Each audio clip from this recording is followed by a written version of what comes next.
because now we just like riff for a couple hours. Yeah, just podcast. Okay, full conversation for a couple hours. Okay, we can do this. We're naturals.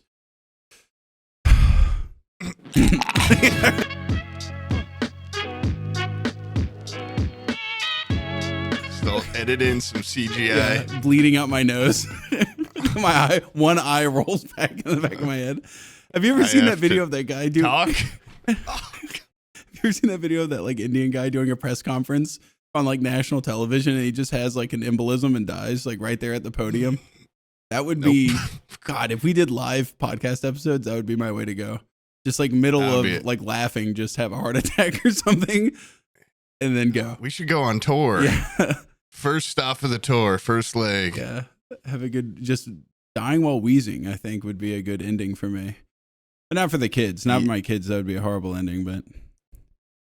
They would have the footage. Yeah. They could look back on the footage one day and he died laughing. Yep. That's also how I got a hernia too. So they're like, all my major medical things in life have been caused by laughter. Maybe this stuff's not good for me. Maybe I should stop doing it so much.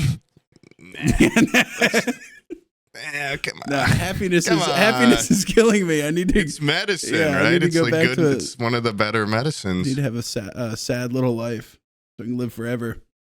The people in my family that have lived the longest have been the angriest, meanest people. Living out of spite. Yep. My grandpa's sister, I guess that'd be my great aunt. She started smoking at like 12 years old and lived to be like 95. Had like a 30-year fight with her neighbor over some tree that was on their property line. Like she was one of those ladies. And it was on her neighbor's property, but she would come and like trim the fucking branches so that right where the property line was, they were just hacked off. And they were like, do you just not like shade? Like you're murdering her tree or something.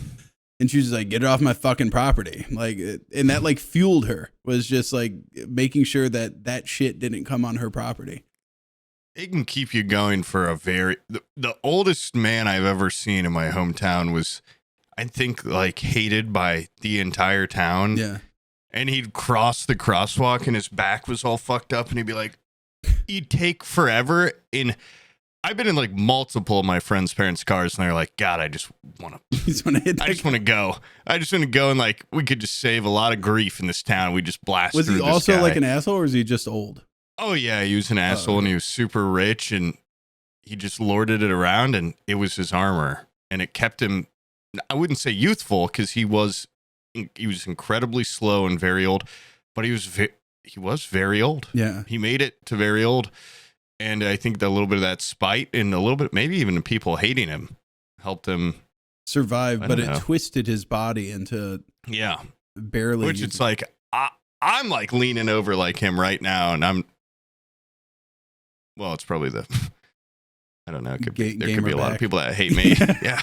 It's all the hate twisting my body. Yeah. I think, guys, come on. I think like Methuselah, like, which is like the oldest, it's an old dude in the book too. The good book, the Bible.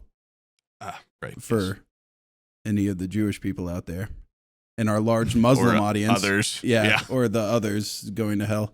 But I've hit my Christian arc now. So right. Good timing. Yeah. Well, my dad's Jewish and we got Trump in office and there's a lot of crazy religious people out right now. So I'm just going to publicly say that Jesus guy was pretty cool. I've been watching a lot of Jesus Christ Superstar, the musical. Oh yeah. That'll get me in heaven.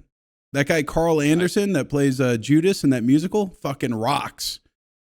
I went to some good shit. I haven't seen this. Is this on? It's like a 1973 musical. Oh. And no. It's fucking awesome. Go watch that shit. But I just saw a musical the other day. It's gonna not sound super Christian. It was the Rocky Horror Show. No, we don't like that. But I went to protest. I'm just saying, guys. Us Christians. All right, we don't like that, okay? Because that has Frankenstein, more like Freakenstein. Okay, the way I was screaming, I was livid, and I did not have a good time. It? Well, there's a lot of crowd participation, which I don't really like. Things that have crowd participation, I don't like being called on. But it's kind of funny because they'd have you made my eyes start hurting somehow. I have like a bad eye-watering problem. I don't know why. So sad. Yeah, I'm racked with grief. But you got to yell out in the audience, slut or asshole, whenever they said one of the main characters' names. And that was fun. And great theater. A little, goddamn, what'd you do to my eye, dude? How do you get any joy in that? I feel like screaming slut at somebody is only good if it's not allowed, if it's not something you're supposed to be doing. I felt emboldened. I felt I was, people around me were like, Jesus Christ, dude, like, it's just for fun. I'm like, slut! Asshole! I was screaming. Yeah, they had to hold me down. And the guy that did like one of the lead roles, my friends knew his wife or something weird, but she came over and was like, yeah, it's his first time ever doing a musical. He's a YouTuber. Is his main thing. I've got to find out because he's an Indianapolis-based YouTuber, and they're like, yeah, he's got like a really funny podcast or something. I'm like, oh. So this guy thinks he's better than like he thinks he's. I don't know him. Not only did he just kill like it, yeah, I did the whole time. She told me that before it started. I was thinking fall or like miss a note. Did an incredible job. I don't believe it's his first time. Damn. You had a very. He looked like he'd been in a lot of musicals. Really? I gotta find the name. It's called like the Normals or I don't know. Some Indianapolis-based podcast. I didn't even know those were around. Yeah, I didn't. And I didn't either. And also now he's up there killing it on the stage. He just seemed a little cocky to me. Seemed a little arrogant. Not really sticking in his lane. Like what? YouTube's not enough. Yeah. You got to go out and try other shit. And be good at it. That's the worst part. I like it when people like try to venture out and then fail. You know, like and KSI with the thick of it, like his music. I think it's awesome that he went out and made the song, and then everybody to the ring to the king. Everybody, it's catchy. It's undeniably just dunking on him. Yeah, I wasn't exactly like that guy Speed, the streamer Speed. Yeah, not a huge fan of him because I don't think I'm like Zoomer minded enough. And then it's a different world of content. It is. And then I saw the video of him where he's listening to the song, and then KSI asks him how he liked it. And Speed's just like, that shit sucks. It shit sucks, dude. Stop it. Just like roasts him right there in front of his face. Yeah. Absolutely decimates him. And KSI just, you see all the happiness drain from his face, and then he hangs up the phone. And that would definitely, I could see that making you a fan. Yeah. Like bluntness. It was like the most insane switch up of all time. He listened to the song, was just sitting there smiling, and then when it came for review time, he just fucking tore his heart out. He just said it how it was. Yeah, which now makes me scared to pursue anything. Like I want to write a book before I'm dead, but now I know that there's going to be some new uppity YouTuber that's going to read it and be like, a review of General Sam's book. Yeah. What a big pile of dog shit. Zoomer YouTubers aren't doing a lot of reading books. Yeah. Oh my God. It is kind of a dead industry though. But it's your passion project. You know, you should get it done one day because you've talked about it for years. Yeah. And I think it could be really cool. And that's also like a lot of streamers branch into music. I don't know what, a lot of YouTubers, they go, you know what? Why don't I make a song too? And sometimes they're okay. So, you know, most of the times they're not really good song wise, but they're like good for a YouTuber song. Yeah. Blah, blah. Some of them make it big, but book, not a lot of them I feel like are making good literature. I think the problem is a lot of, they do it for the wrong reasons. Like if you're thinking about making media, what's the one media that's re-watched, re-listened to more than any? And that's music. You know, people will listen to a song 500-600 times and not get bored of it. But, you know, you don't watch like a YouTube video 500 or 600 times. You would go fucking insane. And so I think they're like, how can I make something that is then consumed a lot? And naturally, music is the one thing that they fall to. I also had aspirations of making music. And then Die of Laughter, I made a couple tracks and I realized I don't have it. Okay, I simply do not have it. Oh, I don't even have. Let me not act like I haven't thought about when I wanted that guitar. I thought this could be a real. I don't even have like a base knowledge of like what a song is. I can listen to them all day, but I haven't been able to deconstruct it and figure out what makes it good. Because I would sit there and make something, and I thought, dude, this rocks. I'd send it to Bizzle, and then you zoom out, you wait a little bit. Yeah. I like found that folder of D&D music. I went and revisited it. Holy shit. Like that was, his ears were probably bleeding while he was editing those into the episodes. There's a wild arrogance of the like that first week on Fruity Loops or whatever. Oh, I think I made a couple where I'm like, this could actually like change not just D&D music, but music as a whole, maybe even the world. And then I'd listen to it like 2 days later and be like, it's just like, bing, bing, bing, bing, bing. Like, I can't even tap my foot along to this. This is horrible. I went into it thinking, you know what? The only music that's worth remembering is music that transcends genre. It's not even a part of one genre. Well, sometimes a genre is important when you're making incomprehensible garbles. I wouldn't even call this music. It transcends labels. I'd call it more noise. And then you listen to it back and you're like, holy shit, dude. Why don't you leave it to the professionals? It's just, and I didn't even, we never even got to the point of like, I'm going to put some vocals in it. But I had a couple times, I'm like, what if I put in a little vocal in this or something? Where do you insert them? I couldn't even figure out. I couldn't figure out how to do the layout of a song.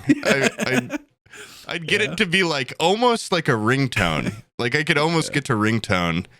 And I'd be like, there's so much potential here. And then I'm not going to learn anymore. You know who's like a musical genius, by the way? Is Swift, your editor. Oh, yeah. He's really good. He'll pull up Fruity Loops. And I actually saw like one of the funnier things I've seen. There's this guy in our Discord that's like a DJ. And he plays at like clubs and stuff, and he does a lot of like remixing of songs where he'll just like add like a different drum track to like a already made song, and he's good at it for like club music. And then and he's like, Swift, do you make music? And Swift's like, yeah, I make music. And he's like, oh, let me see it. And Swift just fucking destroyed this man. And I got to watch it in real time where the guy's like, I do this for a living, and I could tell he felt like closing his stream down. Yeah. And Swift wasn't even pulling punches. Like he'd be like, hey Swift, do you like this? You'd play a song. Swift's like, yeah, I'm just not feeling that one, dude. And the guy was like, okay, well, let me see yours. Swift pulls up this like Aphex Twin level, like the amount of samples, the whole thing goes down. It's like thousands of intricate little, which makes it better. The more samples, the better.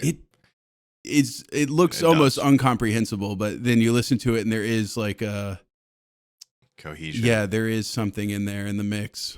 He's very talented, but it's dynamic. It is, but it isn't something you can play in the club. So the guy's like, this is very impressive, but I have no use for this at the same time. I have no love for DJs. Well, let me see. The good guy. I lived with a guy when I started. Actually, I think when I started doing the podcast with you, my roommate at the time, good dude, and by all accounts, like probably a good DJ.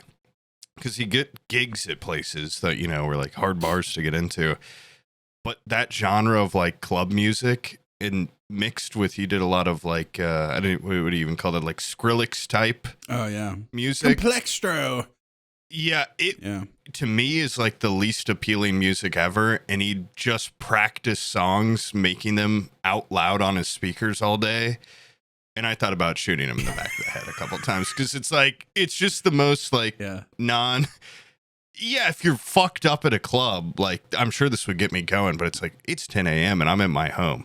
And now I'm hearing music I hate. You know, that genre of music always has, before the bass drop, which is so awesome, so therapeutic to have the bass drop. They're like, oh, to make it more therapeutic and more satisfying, we'll bookend it with the most fucking annoying buildup of all time. And you gotta have a good tag. You gotta have a good bass drop. It's gotta just be waiting for fresh. That bass drop. It feels like I'm on like the edge of my seat, Yeah. I'm waiting for it to come. When's it gonna come? And then sometimes they do a fake out and you're like, oh my God. If you fake me out on a bass drop, I'm gonna swing at you if you're a DJ. I love the bass drop because I know it means like the song has to be ending at some point now. It has to be an end. We've hit the bass drop. Okay. It's downhill it's going to be ending probably within the next 2 minutes. But up until then, you're like, how much longer until halfway through the song? Yeah. Yeah, it was. That's why I swore all that off, and I just listened to Jesus Christ Superstar. Yeah. That's the only music I listen to now. And I like the Rocky Horror. I can't remember a single of the songs. It was very overwhelming. It was good. There's some funny parts. They had dildo guns at one point. Hilarious. And they were pointing them at the guy, and he was like, "No, don't do it." Pretty rich stuff. And yeah, I just feel like I just don't agree with that. I didn't really know what I would be agreeing or disagreeing with because the plot is so confused. I've never seen the movie. Yeah. I need to watch the movie now because also I love Tim Curry, and I saw there's a lot of people there that were talking about Tim Curry, and I'm like, why is Tim Curry getting brought up so much? Well, I guess he's in the original. Yeah, he's in the original, yeah. Which has now become like a cult classic, and now you can watch it in cities. It's fun. It's I'd say the second half is a lot better, almost like the bass drop, if you will, because there's a lot of build up where I'm just like, I don't know what's going on, and then the second half, it's like there's aliens, there's action, there's sex, there's a lot of like, climax. Mm-hmm. And before that, though, it's just a lot of singing. Oh, the foreplay of the musical, yeah. Yeah, and it's not like La La Land singing, okay, because I don't have a Ryan Gosling type to really be like connecting to. And one of the main guys they had on there was probably one of the most ripped men I've ever seen in my life. And I'm not going to say distracting in a way of like you're just staring at him. Mm-hmm. He's one of those guys that has muscles and like places just wouldn't imagine. He could crawl really quickly, and I found that very scary. Yeah. Like he a couple times would crawl forward on the stage and then crawl backwards on all faster. Fours. Yeah, seeing someone move in a non-bipedal way, that it's immediately fight or flight. And they're like a bodybuilder type. Yeah, it's like, what am I? Because I couldn't beat this guy if he was on two legs. Yeah, he was actually bigger on two legs, but on four, it's like that's scary. Yeah, I'm thinking like, okay, that's dog pose. I know how to beat a dog. But then it's like, this is not a regular, this is a man. Yeah. With the intelligence of a man. So he's going to be. Have you ever seen like that? Thinking. It's that M. Night Shyamalan movie where the guy has multiple personalities. Split. Yeah. When he does that, like all fours I don't think I have run. Seen, that scene's in the trailer. Yeah. Very scary. Yeah. It's scary seeing someone do that. It's not natural. Yeah, not natural. It's not. Have you seen that new movie or audience? Have you guys seen The Substance? It's like the new, I don't know if it's A24. It feels like it, but it's like, really it's all about like women beauty standards, and like as they get older, they strive to stay young, and like how far you can go with that. Boring. A lot of really good practical effects and like body horror. Yeah. Where it's almost like The Flyer, The Thing, like a lot of like visceral melding of skin where you can tell it's all practical. I thought the movies end up being really good. After they got past all the like, women, they get old, people value them less. I'm like, adoy. And then it got into like, I don't want to spoil anything, but by the way, that's not just some like Charlie's Angels action in there. There's people getting kicked and flying. Like I didn't expect it. Old ladies? Or? There's a point where an old lady gets kicked so far she like flies 10 feet into a wall. And that's when I stood up. Yeah. That's when I stood up and was like, holy shit. And okay, I'm going to spoilers. Standing ovation. The ending is hilarious because she becomes like a monster like the Fly almost. Like she becomes like this like Madonna. Grotesque yeah. Like current day Madonna. Yeah. Like Dolly Parton's hands, but all over her body. Yeah. And she just like puts on a paper cutout of like her previous self, and everyone's just treating her like she's normal, and she's like got arms growing out of her back. And the whole time I'm like, oh my God, they got to shoot that thing with a gun. Like this thing's monstrous. And when it falls off and everyone starts freaking out, there's a guy in the audience. It's like, somebody shoot that monster with a gun. I'm like, that's funny. That's really funny because that's exactly what the guys are thinking watching this. And at one point, there's a head pop. There's like blood going. It just ended up being much more up my alley than I thought. Really, quite fun. I actually have kind of a soft spot for body horror movies, but they have to be in the vein of like funny.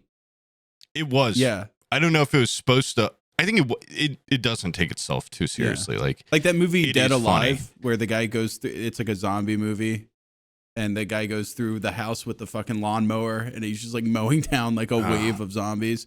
And it was made by the guy that made the Lord of the Rings movies, Peter Jackson. Peter Jackson? Yeah, Peter Jackson made Dead Alive. Those movies, I always thought, or The Fly is also kind of similar, where it's like, it's not expressly like a horror movie. It's more like I guess, kind of like a drama that's mixed with like body horror. Yeah. But then I had my first moment where I felt like a fucking old guy, like a super old guy, when Terrifier 3, people were talking about the Terrifier 3. And I was like, I didn't even know there was a Terrifier 1. Like, I had no idea that was that was even a series. They feel like they just come out of nowhere. Yeah. And so I was like, oh, what's this movie about? I looked up like a clip of it. It is just like a horror movie where have you ever gotten like a chicken thigh and then you have to like break the drum off of the chicken thigh? There's like the first scene I saw on YouTube was like this clown comes out of nowhere and just starts breaking this lady's elbow off like that, going like twisting and everything just to tear her arm off, and just completely flays this woman alive. And I'm like, this isn't funny. This is just fucking unnerving. This is gross. This is gross. Yeah. Yeah, there was a couple moments like that where it's like, I don't like needles a ton.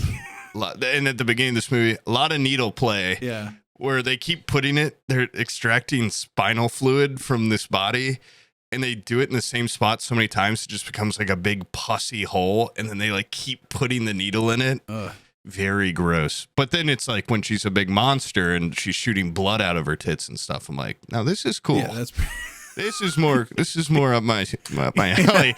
At one point, well, this is just like pure spoilers for the movie, but it's like they've gone absurd and they just want to keep going further. But she has like all these orifices on her, and one of them starts like and like a tit just like comes out of her head and plops to the ground and bursts. And it's so gross, but also so funny. And like Dennis Quaid is the villain, but he's doing like if you saw the Barbie movie, he's kind of like Will Ferrell, like he's just big corporate scumbag. Yeah. But I thought Dennis Quaid did a really good job of just, I don't know. I just like some Dennis Quaid in that. You're like the only fucking person I've ever heard in my life go, I like Dennis Quaid. I like Dennis Quaid. I don't like the guy. I'm just saying, if I see him in a movie, I'm like, oh, Dennis Quaid. That's cool. I can't name a single other movie off the top of my head. He's one of those guys that's descended to like, he's basically doing Lifetime movies. Like he just is in what, if you pay Dennis Quaid, he'll fucking show up. He doesn't give a shit anymore. But oh yeah, he was just in that Reagan movie, and what do I even know him from? I guess What I don't know. Why do I probably like Dennis Quaid because when I was like a kid growing up, he showed up in a movie, and my mom's like, "I like Dennis Quaid." Okay, mom. Now I'm looking at his discography.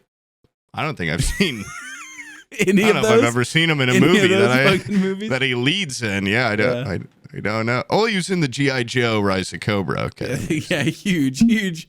That's a good movie. I've been watching a lot of, it's the season kind of, well, it's where we're in Thanksgiving season, basically. So I watched a Pilgrim Horror. Have you seen The Witch? Yeah. I just watched that for the first time. Robert Eggers. Yeah, because I've talked about it many times. I love the Northman or Norseman, whatever it's called. I'm going to discredit how much I love it, but I've seen it like 3 times. So that's a long ass movie. So that's big. And I'm really excited for Nosferatu. So I thought, I'll watch The Witch. That was like one of the scariest movies I've seen in a very long time. Just how uncomfortable, a lot of like child mutilation and nudity and stuff that I didn't expect. I don't know. Also, what they did really well about that movie was, I think like what made that movie so fucking scary was just the vibe.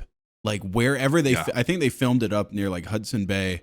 And so it's just like these completely isolated forests. You really get the feeling that when they kicked them out of their little community to live by themselves, they were in the middle of fucking nowhere. They were so isolated. And just like all those like big wide shots of the trees just swaying. And you're like, dude, these fucking people are out there all by themselves. I'm not even scared about witches. I'm scared about, like, what if a bear comes by? Like, what if anything comes by? Like, just some wolves are sitting out in their yard one day.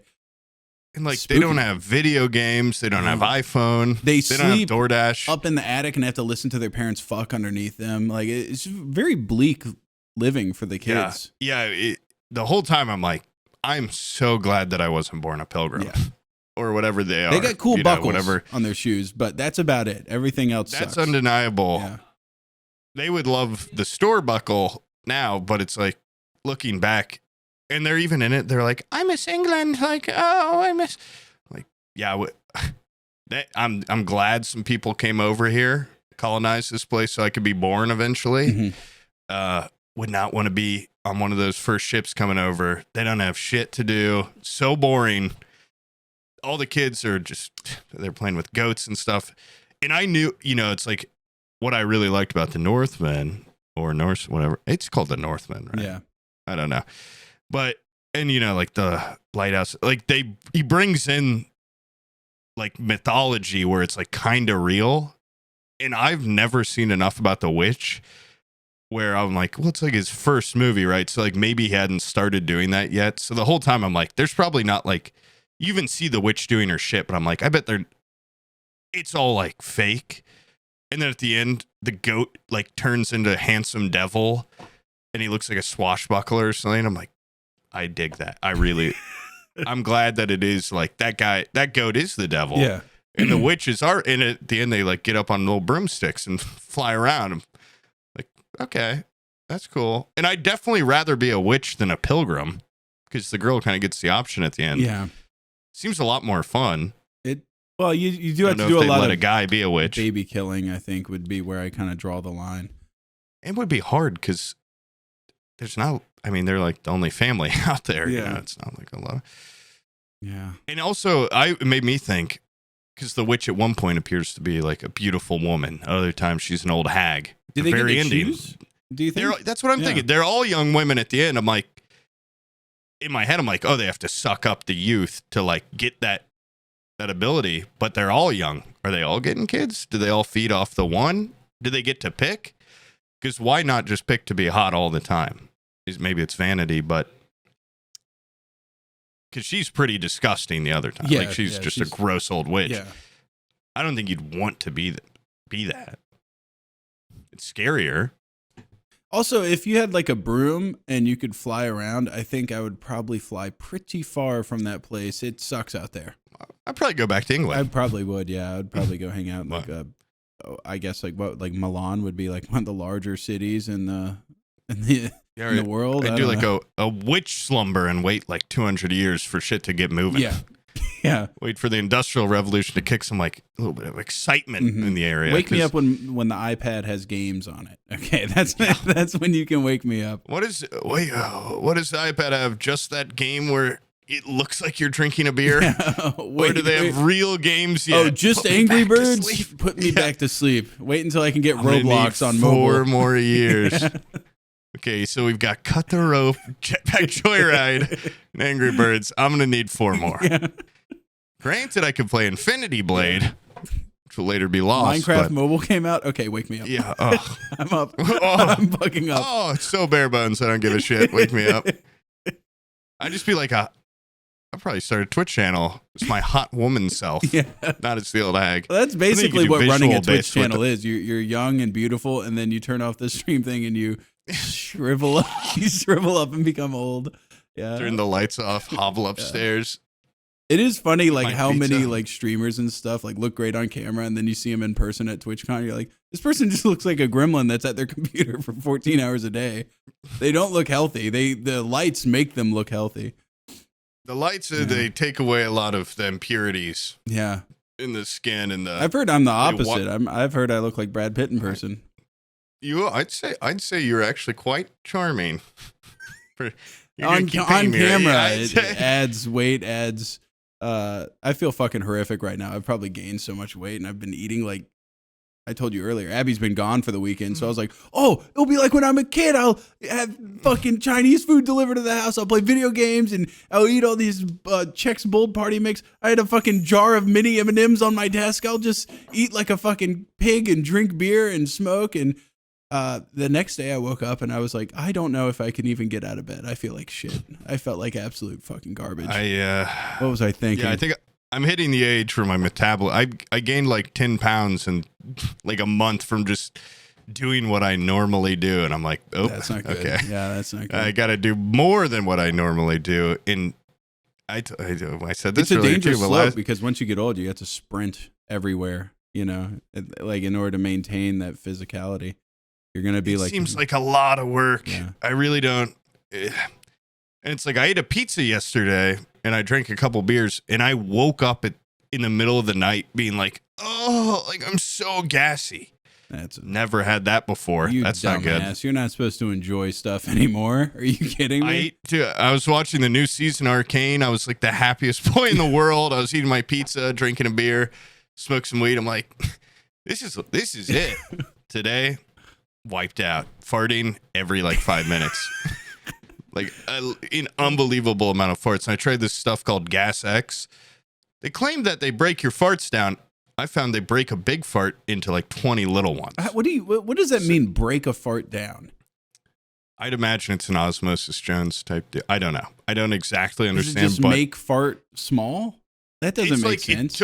It's like when I woke up, it felt like there was a fart so big that if I let it out, not only would I shit my pants, but I'd deflate, like, explode. Oh, okay. Like it was so big I couldn't get it out because imagine my asshole is this, and then I've got this balloon fart me.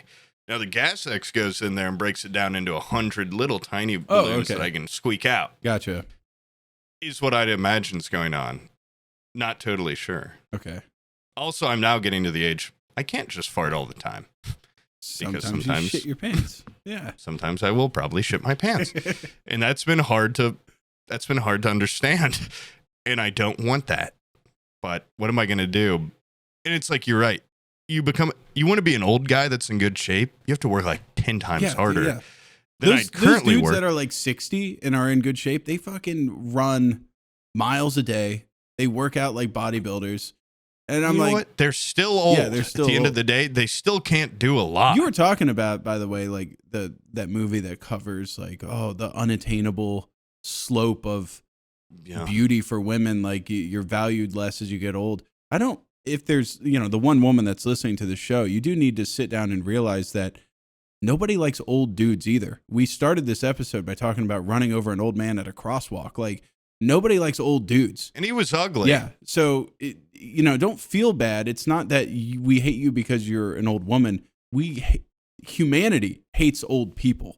Doesn't matter. It's more ageism. Yeah, it's an ageism thing. Just pure ageism. Yeah. No sexism involved. And it's because old people don't look so good and their brains don't work so well.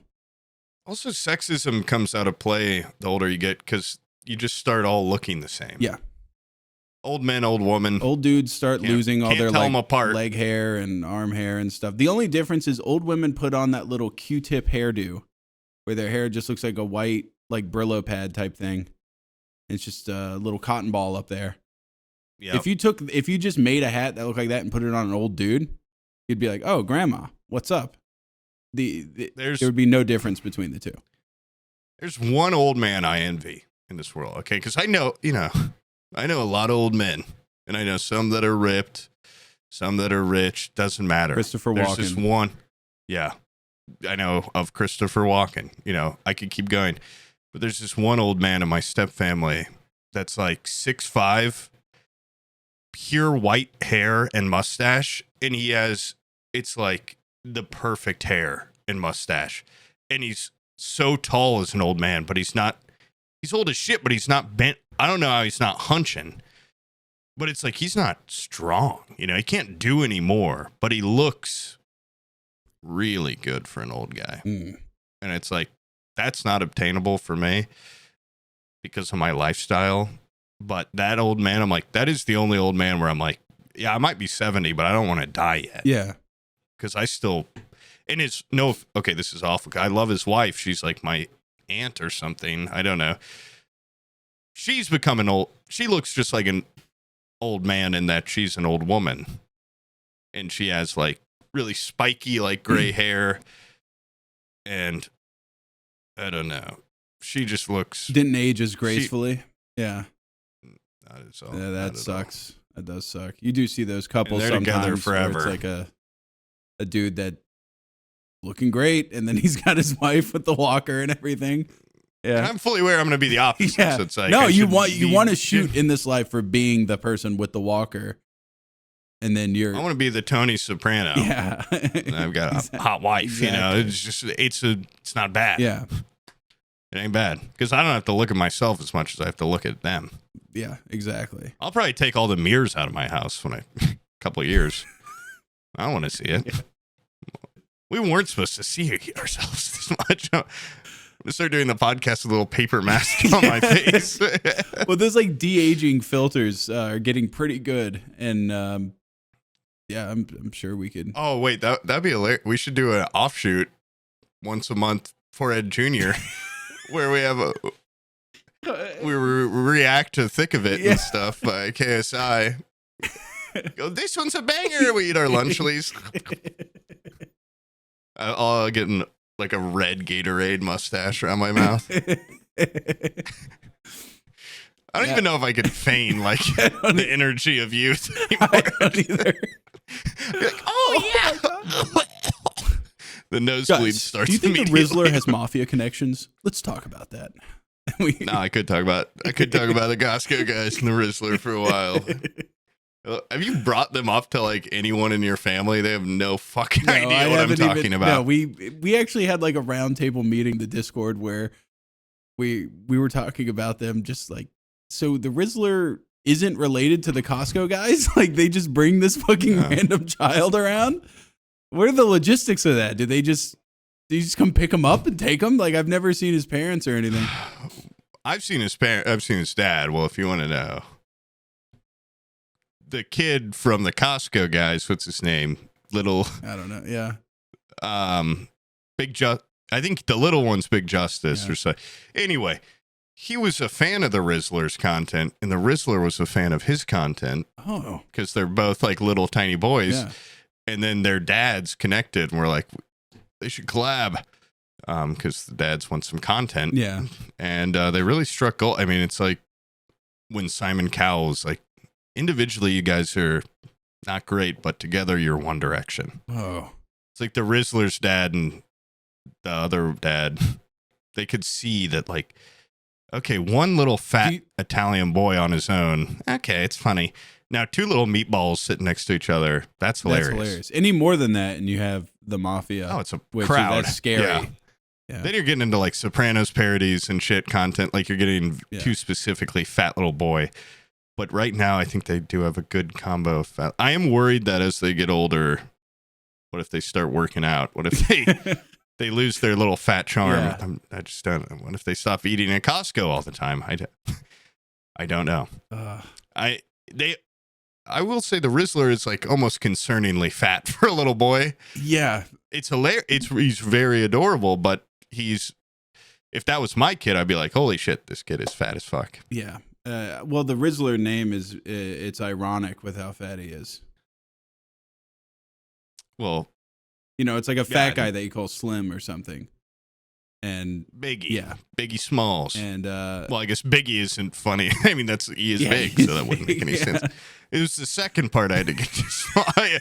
I was like, why does that not sound right? Yeah, calling a fat guy Biggie. You'd never do that. Yeah. I'm going to admit I haven't watched enough of Rizzler's content to, I don't think we could do any sort of Black Panther classic when he wore the Black Panther. That was pre-Costco, guys. Yeah. All right, still edit this up to Forehead Jr. Put the filter on us and put this conversation. And then we can get back to the real adult shit on this side. Yeah. Like we're about to have about 20-30 minutes of us crying over the election. Now, you know who the big loser in the election was? Omid bet $600 on Kamala winning. I won't say how much Z-Chum bet, but he also is... Dude, you don't bet with where your heart is, okay? You don't Yeah, You don't bet like that. Yeah. That's dumb. Well, it's because the odds for her were so good. They said you kind of had. He's got a gambling like, well, addiction. He has to. Well, Amita absolutely has a gambling addiction. Zeechum, I didn't see it coming from him, and I told him because when they told me that, I'm like, oh shit, should I bet? And I went on Robinhood and clicked, and then you had to do like 4 steps, and I was like, nah, I'm not going to do it. Thankfully, or not thankfully, maybe I would have bet on Trump. So maybe I could be. Well, it doesn't really matter if I would get rich or not because now I'm going to get rich. Well, yeah. Now that honestly, guys, I'm not gonna lie to you. Okay, my team did not win the election, but my stock portfolio, my stock portfolio did amazing returns all of a sudden as soon as he won. So it is kind of a win in a way, you know. Yeah. Yeah. And we do need to actually sit down. Any of you fuckers that live in Florida, what the fuck happened with those amendments? Okay. We were supposed to get weed. We did not get weed. What happened? We got 57.1% of the vote. That's a lot. Why do we need 60% of the vote to get weed legalized? Like a Florida amendment years ago. Yeah, it's dumb as hell. To overturn, you need. You know what's weird is they broke the UK off of the EU with only like 52% of the vote. But we can't get weed in Florida. I need 60% to smoke in my own fucking house. Are you kidding me? Guys, I might be in Florida next week, and now I can't go to the store and get a weed, some weed. No, you can. You just get like weird fake weed that's Delta been 9 stripped with turpentine and stuff, and pretty sure it's causing me cancer. I don't understand that the weird weed work. Like there's dab bars in Indianapolis, where you can go get, and it's not like CBD where you're like, I just had a Marley's Mellow Mood and I'm feeling a little chilled out. It's like I haven't done it, but people come out of there, they smell like weed and they're like, doy, and it's all this Delta 9 or whatever. But how is that? I just don't get the workaround that they've got where it's like you can buy a shit ton of this. Okay, I'm about to explain with a little bit of weed, and I know that there's someone in the audience going, "This guy's fucking wrong. This guy's wrong." But I'm pretty sure in 2018, Trump passed the Farm Bill, which made it so that you can grow hemp, and so I think it was to revitalize the hemp industry. And you can grow weed as long as it has like under a certain amount of THC. And so then they were like, oh, what we can do is just grow a shitload of it and take that little bit of THC and just like extract it and then make like a resin out of it. And so that's what Delta 9 is. I think it's just like stripped. But I don't know the process for stripping it, which is weird. It might be like, hit it with chlorine and hit it with this and put arsenic in it. And I'm sure it's like a very intensive process that probably isn't so good for me. I'd rather just have weed, but... Yeah, I don't want any of this weird digital shit where it's like, I don't know where it's coming from. I want ditch weed. Yep. I want from the source. Yep. No pesticides. Nothing. My weed. Yeah. And so I'm guessing that's what it is. Just like they just have a lot of the refined resin and then they do dabs with it. I don't know. We do a lot of guessing on here, so I'm good to say that is how it's done. I think that's how it's done. And now I've learned. Yeah. And now I'm going to tell other people that's how it's done. Bingo. Yeah, pass on the information that you get from us because we vet it, guys. Pass that on to your friends as if you know it's the truth. Vet it? Isn't it Veterans Day right now? So it is, wouldn't that be relevant? What is Veterans Day for? Is it like we're supposed to... Well, it's not Memorial Day. Memorial Day is for the ones that died. Veterans Day is for the ones that are still alive. Yeah. I think so. So it's just like a day to be like... What's up? Thanks for not... getting into college. Thanks for not getting into university, dog. I go find my grandpa and sucker punch him. I don't know. Hey, dude, if I didn't have it's just a holiday where not everyone gets off work. If I didn't have a stable home life, I'd probably be in the military too. Okay, it seems like the way to get out of like if you're born in some shitty town in like Arkansas. Military is a great way to get the fuck out of there. I think I would probably join up. I consider it a point. Yeah. And I look down. Not cut out. Physically, emotionally, I wouldn't last. I remember PE. There was like that there's that obstacle course where you climb up the bars and then you throw your leg up and over and then go down the bars. There's just a big wall of bars. And I would get to the top and my arms would be like I'd be shaking, like terrified, like, oh! And they're like, just throw your fucking leg over. And then I saw Apocalypse Now. No, not Apocalypse Now. Full Metal Jacket. And there's a scene where the fucking fat dumbass that everybody hates, Gomer Pyle, he's doing that exact same thing where he's just like, oh, like I can't throw it over. I'm scared. And then everybody laughs at him. Everybody hates him. And then they put soap and socks and they beat him until he's bloody. And then he blew his head off in the bathroom later. And I go, that's me. That's the pipeline to what I would be like in the military. I'm not cut out for that shit. You know? Yeah, I'm not so I said, Mom, sort of high ranking. I said, Mom, burn that fucking my application in the military and get me. I'm going to college. Get me a Dazzle. No. Get me a Dazzle capture card. No, I knew college wasn't also in the. I took my placement tests. Okay, There's I know 3 what's going on choices. up in here. There's not enough to get into college. Not the physicality is not there to get into the military. So what do I got to rely on? The internet. Content. Yeah, content. Content creation. Poo joke. And so you steal all the editing software you need in the beginning, and you start making stuff. And that's basically those are the 3 ways. Being a dude and doing YouTube or streaming that's like our version of just being a stripper. You know what I mean? Like if you're a lady, you go be a stripper because you have no other prospects. It's like dodging the draft too. Yeah, sort of. Yeah. Yeah. Wait, if people use that as an insulting term, like draft dodger, I'd be like, yeah, you didn't get out, pussy. I got out. I'm like fucking Bugs Bunny, dude. You can't get me. I'll fucking hide anywhere. I can dodge anything. Yeah. You can't make me do shit. You can't dodge a draft and you think you can dodge bullets in another country? You're fucking. Yeah. No way. You can't dodge a draft. You can't dodge a bullet. Yeah. Yeah. I feel like we should make an elite force out of the draft dodgers because those are people, they're wily, you know? Yeah. They're survivalists. Those become like double O's. Yeah. They become the special agents of America. I remember we had a girl come to our school that was, it was just military psyop shit, bringing some hot chick, and she's like, do you guys like video games? Well, you'd love the Navy working on like our tech. I'm like, okay. That's pretty cool. That worked on like, you? Yeah. I mean, not enough. You're not a born draft dodger like me. I knew that shit the second they opened their mouth. I was like, this is the sales pitch.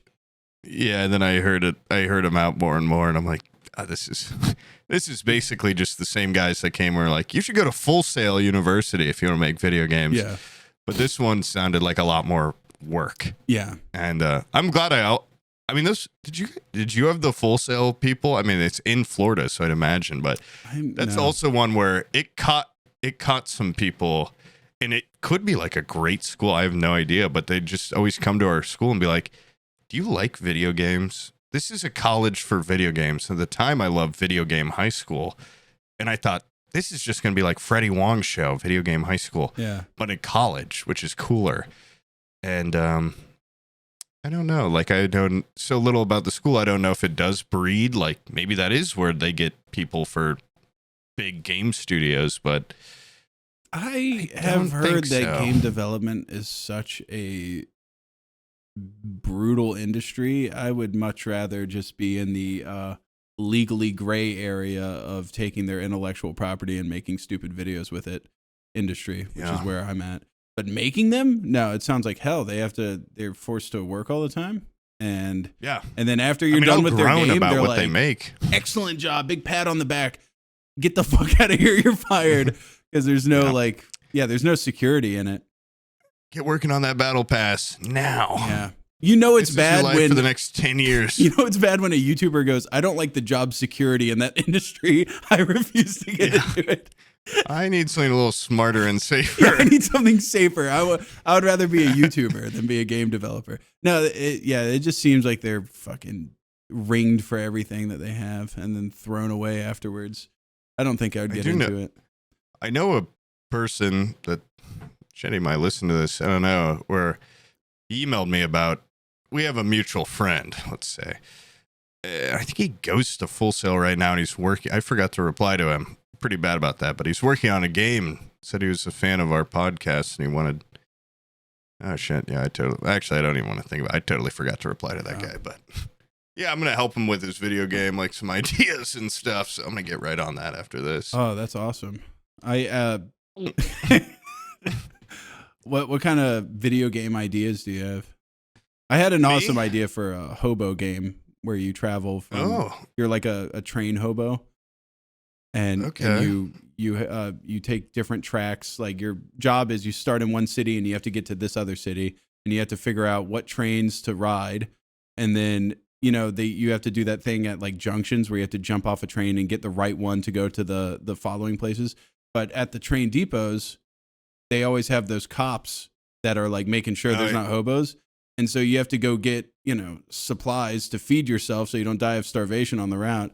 And the whole time you're looking out for Copper Man that's trying to make sure you're not there. And he, of course, beats you to death with a billy club if he finds you, as they do with the homeless. The boxcar. Yeah. Or something. Boxcar brawler. And so it'd technically be almost like an extraction thing, but it would be a series of extractions where you go from like one to the other. And is that a freebie for anyone in the audience, or is that? Sure, yeah. If you want to take it, the actual thought process was there would be stages, almost like Left 4 Dead. So it'd be how like for each act there would be like 4 different segments where you'd go to safe house to safe house. But imagine the safe house is the train. Like you get in the boxcar, close the door, boom, and then you're cruising on to the next place. But there'd be like 5 or 6 hobos. And you could work together, or you could leave each other out to dry. I don't know. And then one person in the group would be the cop that's at the train depot, or wherever they end up leaving the boxcar. Sometimes they detach them and leave them halfway, to get picked up by a different train. And it would randomly pick who the station guard would be, and it would be their job to capture the hobos.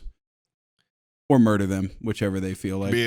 Could be a great game. Could be a banger game. And also, get some big streamers on that. Not a military game. I'm tired of every game where it's just like, yeah, this is like tactical. We got fucking AKs and we got like canted sights, and it has to have like magazines that are like the Stanags, but also the PMags, and you have to get licensing rights for all that shit.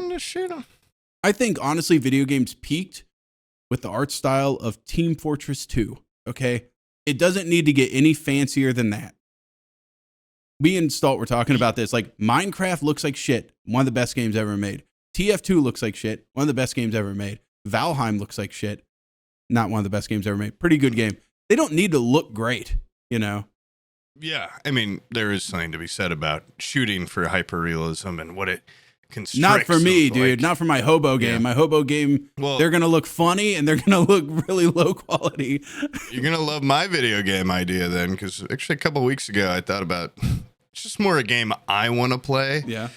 But it would be a fantasy football game where you play against, I guess, like one other person, or maybe you could do parties. It's not really thought out. But it would be more of a passive game where you watch it happen. Like, one of my favorite things in college was freak leagues in UFC, where my friends and I would make freaks, and then we'd have them fight each other, and you just watch it, and you like make brackets, and then your freaks fight. Oh, we've talked about this with like Wrestling Empire too. Yeah. Yeah. This would be fantasy football, but it'd be fantasy things like Goblin, Dragon, Knight, all the shit, Wizard. But you would take turns like picking your team with the other person, and then you just watch them. It's like I drafted Goblin, my first thing. I don't really know how it would work, but then they play football, and you just kind of watch. You just watch your fantasy team. Do you get to? Add anything? You don't control them. What about like? No. Is it something as vague as Goblin, or can it be like I want to have? No, it could Gandalf be much more in there. specific. I would imagine you wouldn't build a full team, it'd probably be like 5 players per team, and then your defense and offense would be the same. Like your offense would become your defense. But so you're talking about League of Legends. It's like a team of 5. But I'm talking, you watch it and it's fantasy football. Okay. Like they're playing football. Gotcha. But it's it's like the Goblin, he can run under the giant's leg or something. I don't really get it. Okay, it's just an idea. Yeah, I didn't give you the 5th degree about this boxcar game. Okay, where does he pee? Where does he poop? But you're a hobo. That's actually, by the way, now that you bring that up, where's he pee? Where's he poop? That's part of anywhere. No, that's part of it. If you shit in the train, the cops become more suspicious as you go on because they're like, hey, they call ahead and go, hey, there's definitely some human shit and piss in the train.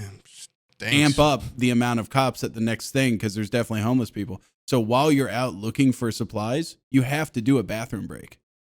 You have to find a place to do it.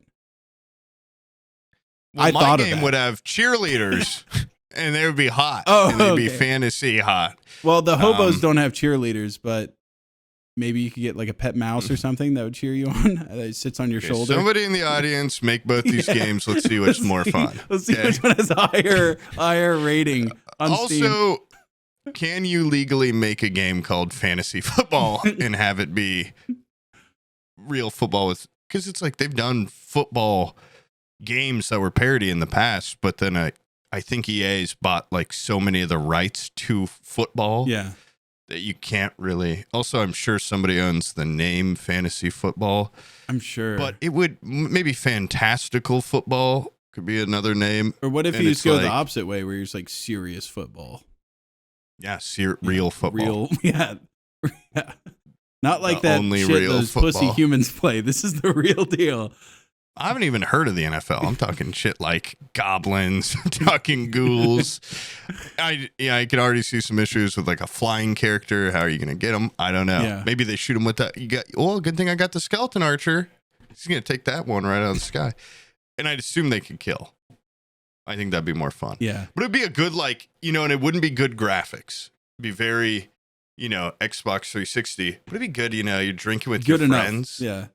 You draft and then you watch. And you get to sit back, you get to drink, you smoke, eat your pizza, pull up TikTok. You can do a lot of other things, which some people like a passive game like that. Yeah.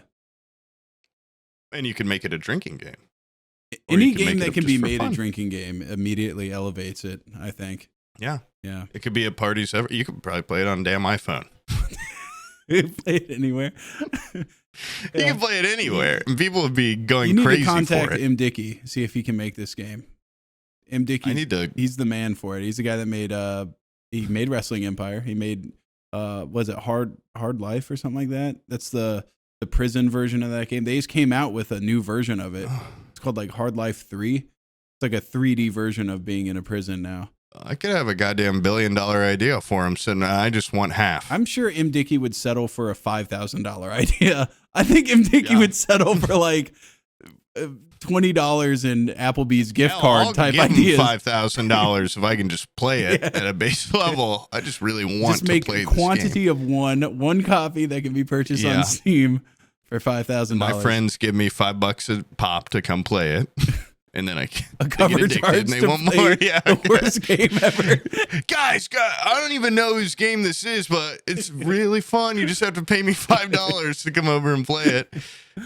It's the worst game you've ever seen, and you already don't want to hang out with me. But come on, come play this game. And I already own the website starwars.football, so maybe I could. That could be. I mean, it's not. Didn't we buy that for Die of Laughter? Yeah. We thought it would be so funny to have the official URL. Star Wars. I was the one that bought all those URLs, and I still own like 4 different URLs from that I pay every month. That's so funny. My favorite one, is starwars.football. Yeah, come watch our D&D show, starwars.football. I think I tried to buy Star Wars. Like, I just looked up starwars.com, and it has all those recommended. It was like starwars.football. I'm like, well, that can't be real. That can't be your URL. Like, it can't end in .football, can it? I guess it can. It can, dude. I've thought about just making that my merch. Yeah. Like, I just want to use it for something. But I'm also hoping one day Star Wars comes back in a big way and they make a football game. And then they're like, who owns that fucking website? We got to give that guy $1 million. Yeah. This is like basically my retirement, Star Wars stuff. My football. Dad used to know a person that would buy, this is in like the mid 2000s, they would buy a URL and the accompanying like phone number where let's say like they would just buy any URL that was just like something trees. And then they would buy whatever phone number, like the last 4 digits would be like TREE if you were spelling it out on the phone. You know, like phone numbers used to do that. And and then for their commercials. Yeah. And then he would keep them and package them and try to sell them to companies that are like an arborist or something like that just got incorporated. He would like cold call and be like, just saw you were starting to cut down some trees. You want a website? Already got the phone number. That's a real grind. Yeah, it's a grind. Yeah. And he ended up making it with like his biggest deal was like an old folks home that was like a larger regional thing. And he sold like the rights to the website and the phone number because it happened to match their company name or whatever. Yeah. But it wasn't like by make it big, like I think like $2,800 or something. And he was like, cha-ching. I'm like, dude, you've wasted so much of your time theory crafting. 280 more URLs to wait. Like starwars.football. Somebody's going to want this. Oh, and then I bought it from him. Yeah, some D&D show. Meager price of $1,500. Some D&D show thinks this is going to be their perfect URL. I got a phone number to go with it. This will make your show last for 100 years if you buy this. I was sold it. Okay. Is that a guarantee? I'll take that. Yeah. Show's dead within 6 months. Guys, call .football and put that in your phone. You want to reach me? That's awesome. Yeah. Speaking of like this game development shit, I have always played games. I even do it in videos sometimes where I'm like, what am I doing? This is the stupidest shit in the world. But I'll come up with like an idea that I want for a game. And it's always not, people always tell me like, dude, there's no way this can be balanced well. This is purely just because you think it's funny. Like I wanted a guy, like a disabled hunter in Hunt Showdown. And I wanted him to have, if you've seen Wild Wild West, the like steampunk spider legs that the bad guy has in Wild Wild West. And I'm like, how cool would it be to have like a little guy that has no legs and he's got like a steampunk wheelchair or something. But then there's not a lot of like wheelchair accessible areas in the swamp in that game. And so very easily the legs were kind of cut out from underneath that idea. And I have always thought like DayZ, all these servers for DayZ, they're going the wrong direction. I get so pissed playing that game because you spawn in and you have to walk around like an asshole for 3 hours, finding like a can of beans, a ruined jacket. You find a shotgun and there's no shells, no bullets. Dude, if you find a gun in someone's house, guess what's going to be next to it? The fucking bullets that go into it. Okay, that's like what nobody keeps just bullets, no gun. Nobody keeps a gun, no bullets, unless you're British or something. And nobody takes just gun. Yeah, that doesn't. No bullet. Like, especially in a survival situation. Yeah, no other like person's coming by and going like, "Oh, a gun." Hold the bullets on that. I won't need those. Or like, this is more of a brandishing piece. Gun, just the bullets. Like, what if you need another? No, I don't need those. I'll leave those there for the next guy. And so I would play like all day and end up with just like 15 different bullets, 10 different mags. I would have guns all over my back, none of it compatible, and it would piss me off. And so I thought, hey, I can make a server the way it should be.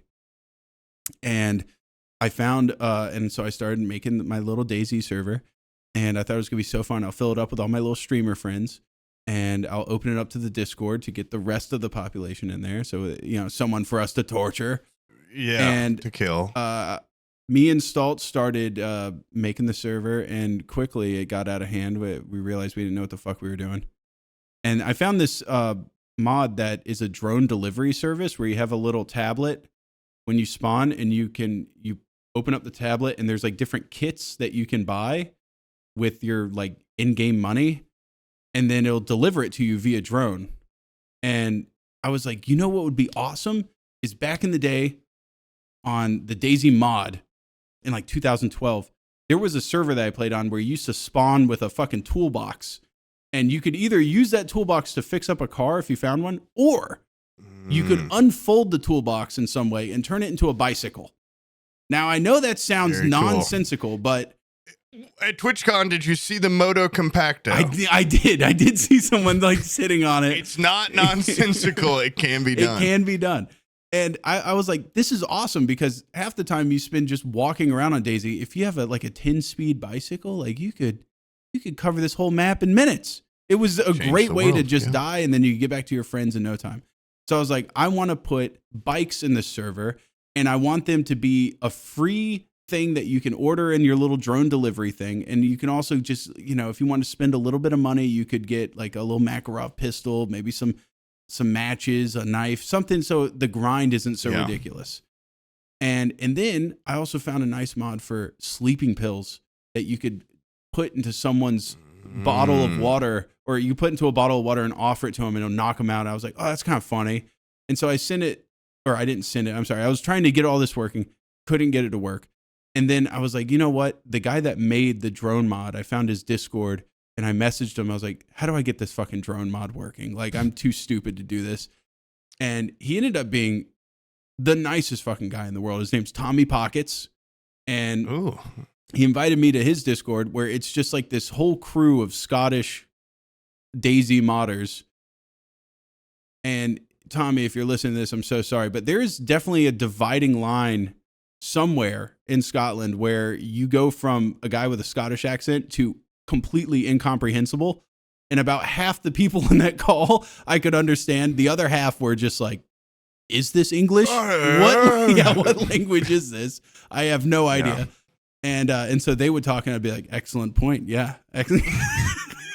I was thinking, thank you, fat bastard. Okay. I was thinking the same thing. And Tommy Pockets took one look at our server and was like, dude, you're doing this all wrong. Let me take care of it. And he whipped it up, put some crazy software on there, pimped out the server, got his delivery drone service working, got the bikes working. And he was like, you know what? That sleeping pill mod you got was broken. Me and my friend Mark, we remade it. And also we added chloroform and rags. So you could pour chloroform on a rag and then like hold it up to someone's face and knock them out. I was like, this is all the whimsy and fun that I think DayZ is completely like made for. This is what it's for. And so we got the server going and we're having a blast for like 40 minutes.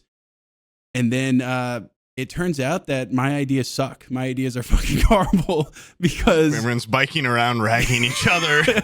Well, problem number one is that the server we had was just like, they were like, it's kind of underpowered, but I think you'll be all right.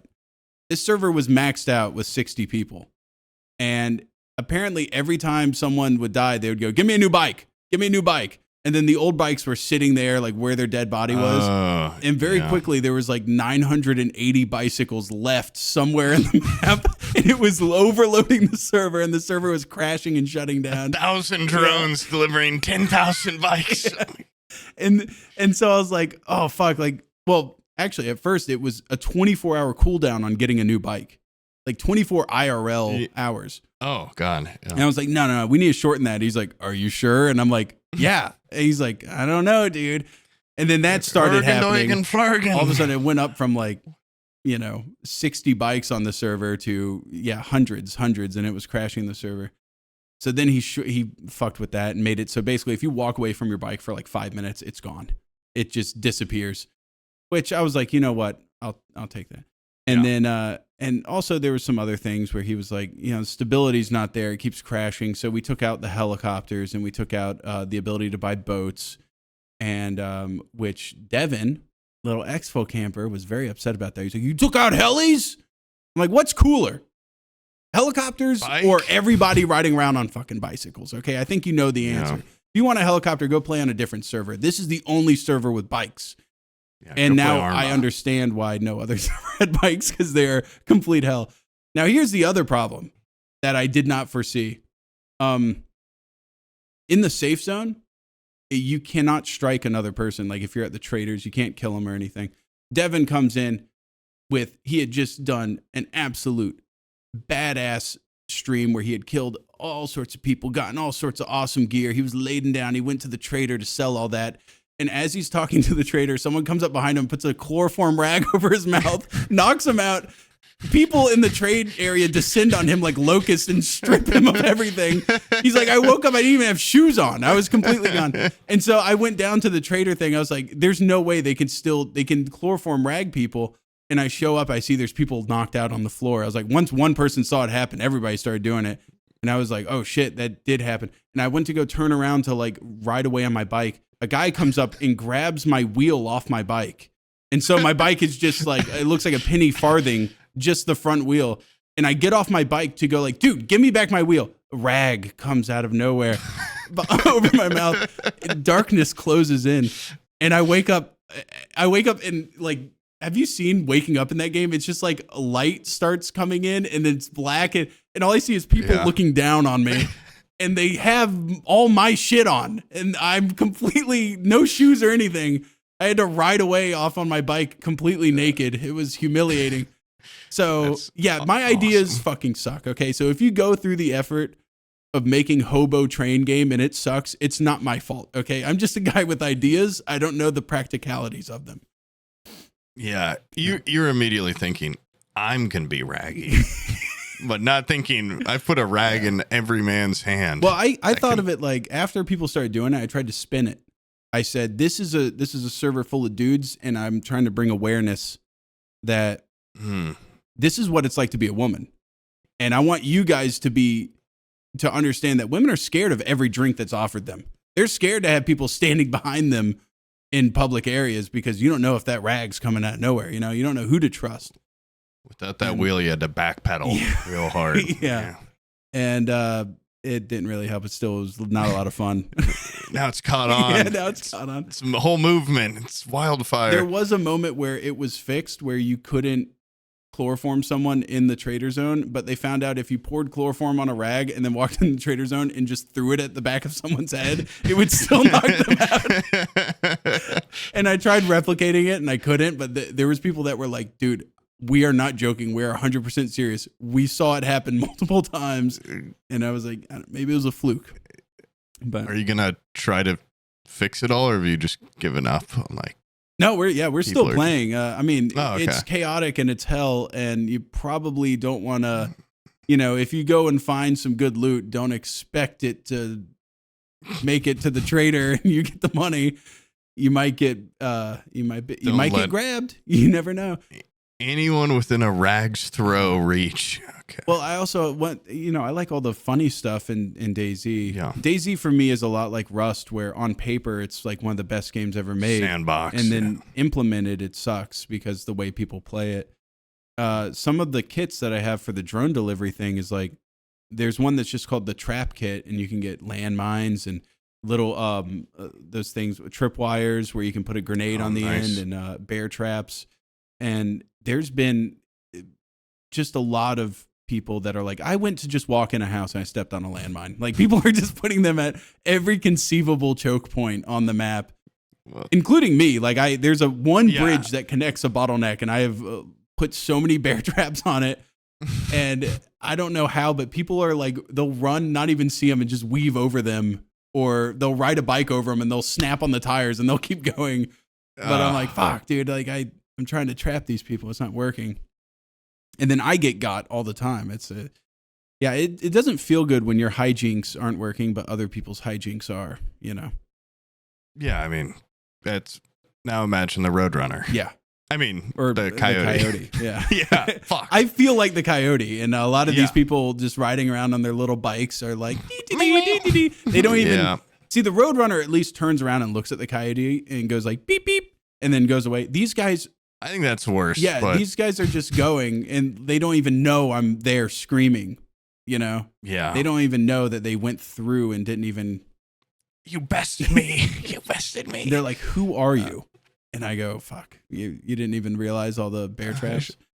I should try that out since I haven't played DayZ in years. I played a shit ton.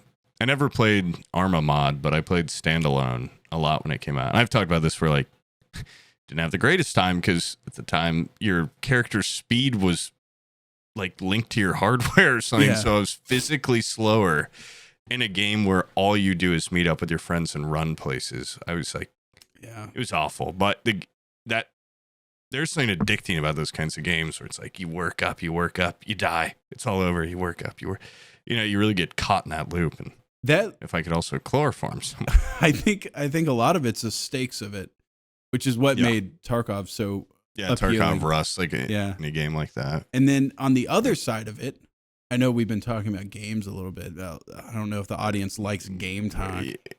Sorry, guys, we're gamers. Yeah, sorry, dude. The truckers in the audience, they probably want us to talk about boobs and stuff, but we're going to have to put that on hold for a second. New Call of Duty dropped. Everybody in my Discord's been playing it. And I'm like, oh, I'm going to get Call of Duty. I've seen so many You're too old. I've seen so many videos on TikTok where they're like, like this guy's too old for Call of Duty. I'm like, I ham it up, I'm not that fucking old. No, it's come to pass. I am that old. I played it for maybe 3 days trying to give it my all, and bottom of the leaderboard every fucking time. And on top of that, it just doesn't make sense to me. Like I feel like an old guy like listening to rock music for the first time. Like, what? Yeah. And how's he moving his hips like that? There was literally a moment where I was sitting there just mag dumping the ground as this guy was like sliding past me and fucking jumping and doing all, and I'm like, I can't even keep up with you, dude. I don't even know what to do. Yeah. I played it for like a week, and when somebody's like spinning while diving and shit, those are the moments where I'm like, it's past me. Yeah.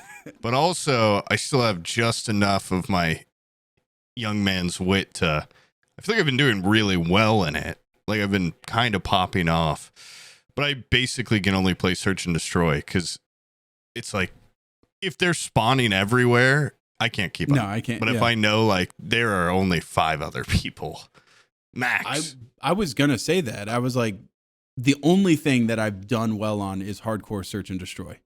Same. That's my favorite game mode because it just calms everything down by 25%. Yeah. And it's like almost regular. Yeah, almost. But I am gonna make a little gripe here. What the fuck? Why do they even have sniper rifles in this game when the maps there can't be more than like a 30-foot line of sight on any map. The maps are so fucking tiny. What the hell? They're like arenas. They're like all little tiny little arenas. Yeah.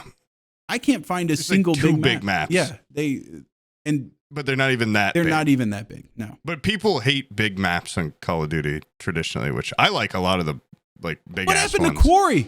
From Modern Warfare 2, Quarry was the perfect size. That should be boilerplate size of a Call of Duty map, I feel like. But I really, my favorite part. I honestly, there was a moment where I kept getting killed back to back. I was like, I just need to go boot up Hell Let Loose or something. Like, I need to boot up a game where instead of me relying on shooting people, I can go, we need to get artillery here. Okay, like where my verbal input is helping just as much as my ability to shoot. Well, you're a general. Yeah. So, you're not a foot soldier. Yeah. Not a gunner anymore.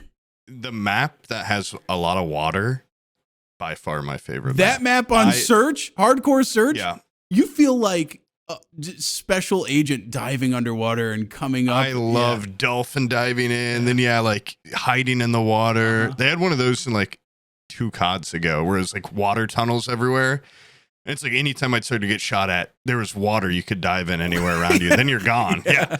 And I love that map, like the little well in the center. Like I'll just crawl up it from the water, peek around, go back down in the water. People aren't expecting me down there ever. I'm always down there. I'm always in the water waiting. Yeah. I think more water maps, which I think is a very not popular opinion. Well, I was playing the game for a couple hours, and some friends that had been playing it for a couple days came into the call, and they're like, "Oh, you liking it?" I was like, "Yeah." And they're like, "What's your favorite map?" And I was like, "Oh, the water map. It's called like Lowdown or something, Down Low or something." Yeah. And Lowtown. Yeah, Lowtown. Everybody just like the call just went silent. They're like, "We all fucking hate that map. That's the universal map that everybody hates because it's fun." Yeah. Why? Because you can have some fun. Yeah. Because I'm not stuck in a little tiny like phone booth with 3 other guys with assault rifles. Like, give me some room to breathe. I need underwater. I need to go underwater. That's where I can breathe. Yeah, I feel like more like a man under there. I don't know. I'm in control. Yeah, and it's like it gets so quiet down there and peaceful, and these little bubbles. And Oh, I just love the. Okay, new game idea. All underwater Call of Duty. Subnautica with guns, okay, and you're like swimming around. Which is, yeah, I've been playing a fuck ton again. I go through like a stint every once in a while, but have you ever played Mountain Blade 2, Bannerlord? That's on my list. Yeah. That's you should fucking that play game that. is one of those where I know it's going to be like an obsession, so I need to like just make sure I have nothing else on the horizon for it. It is, you know what I mean? It is, the early game of that is a goddamn, because I've told you I've been I'm not reading, I'm listening to the Game of Thrones audiobooks. I'm on the third book, so I'm like getting really into the Game of Thrones sphere, and they have a mod for it that's like a total Game of Thrones. That's what I wanted to play. The Bannerlord. I want to play it so, but yeah, you know, Mead has already said like, I'll help you set it all up. He's the guy that got me into it. Yeah. Yeah. Yeah. There's YouTube videos about like all the good companion mods for it that really make it feel like you're in Game of Thrones. I want that shit so bad, but in my head, I'm like, well, I haven't played in so long. I should warm up on like a vanilla, and then I'll download all this shit. For the past 3 days, I've been like waking up, coming down here, booting up Bannerlord, and just playing this fucking vanilla mode. I'm going to burn out before I even get the mod downloaded.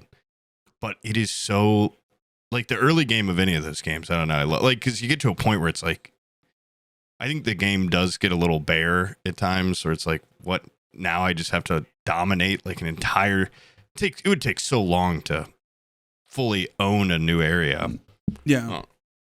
So it's like like fighting bandits and then getting your army up to where it's like, I think like 50 people is a good spot where you're like a little roaming band, but then you get into like 800 versus 800. It's super fun, but I'm now hitting the wall of like, what do? I need to download that mod because I want to be in Game of Thrones because I'm reading the books. I wonder how in-depth it is, but I mean, I think it's super, but it's still fun. Like, it's one of those games where it is kind of like, I think you're good at like making your own. Like, I had a lot of fun the first time because I was making my own story. Like, there's a loose kind of campaign, just ignored it completely. Just like made up my own like goals, what, you know, who I wanted to marry, really go for that, who I want to sire. And like, that's the fun of it. Like, but now I'm at the point, it's like, yeah, you know, I got the girl, I've got my heirs, you know, I've got grandkids. I took my wife by force. Who do you? Oh, I charmed her. charmed her. It was very charming, man. Yeah. I came down from the north, and she was the Sultan's daughter or something, and the Sultan's been executed, and now she's mine.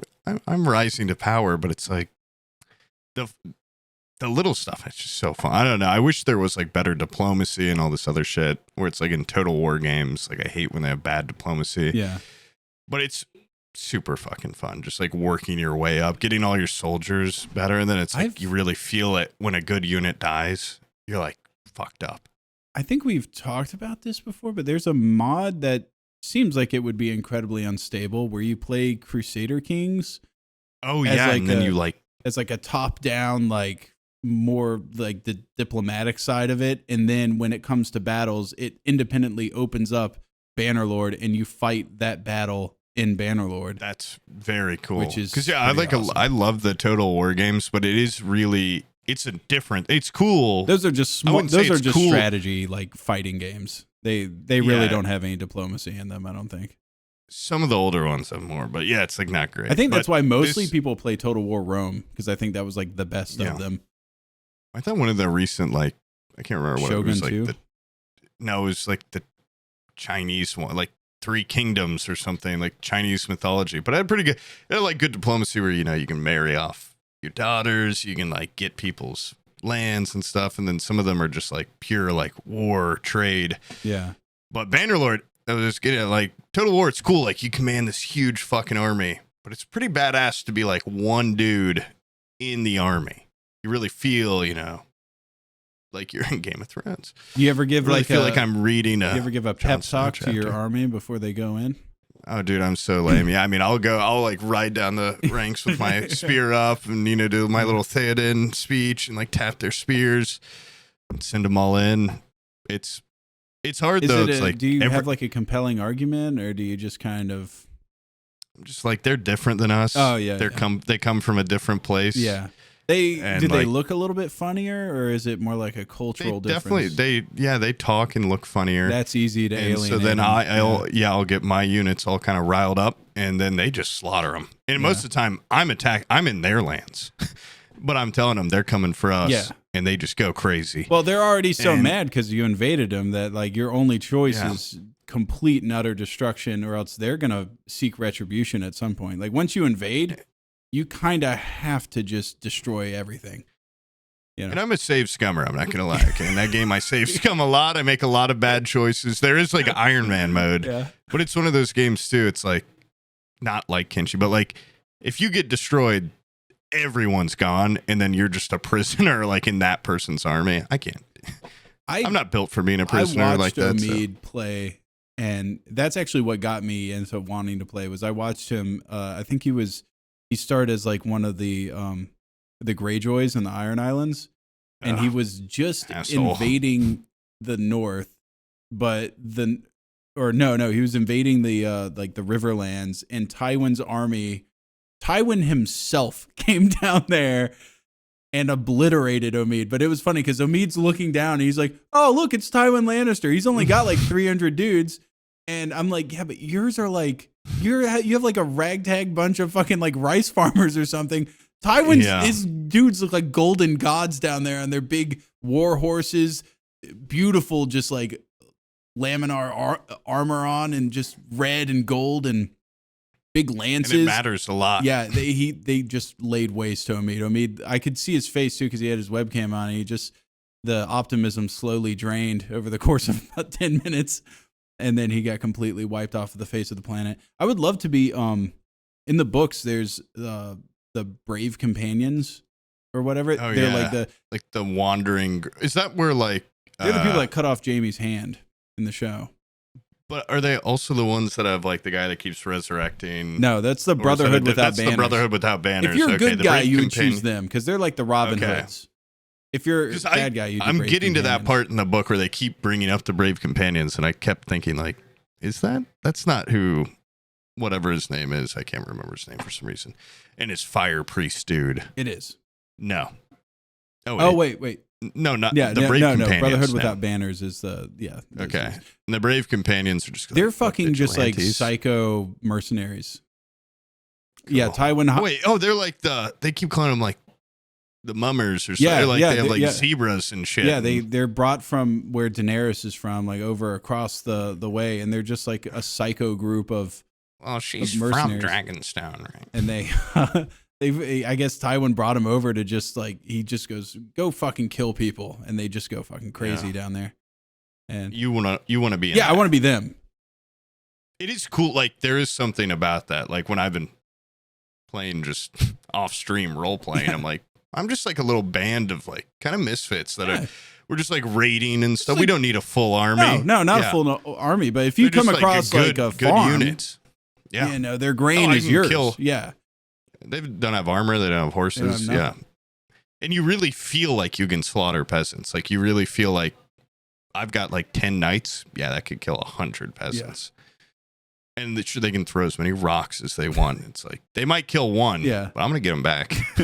And I'm going to remember that they killed one. I wonder if medieval people knew what a leg sweep was. I feel like one knight versus a leg sweep, like once you get that fucker on his back, it's over. You know what I mean? That is an incredible idea for a movie. If it doesn't already exist, just one guy in medieval times that's like really good at martial arts. A guy that's from current day, just like, I'm getting a time machine. I'm going to teach people what one of those bolos is, where you have the rocks in the string and throw it around their legs. The end of the knights would be much sooner. They just know how to like move the body's momentum. They just know like awesome kung fu and also I want to see judo. A knight get fucking clotheslined, like just hit right in the head. Yeah. There's that. Yeah, I mean, there's something there. Yeah, maybe that could be a character in fantasy football. A guy that comes up with a big bucket DLC. Of oil and throws on the floor where a knight is. The knight's doing the slipping. Have you seen The King with Timothy Chalamet? Robert Pattinson at the end in the mud where he's like slipping and sliding around. Yeah, I feel like that'd be so easy to just slick the floor for a knight.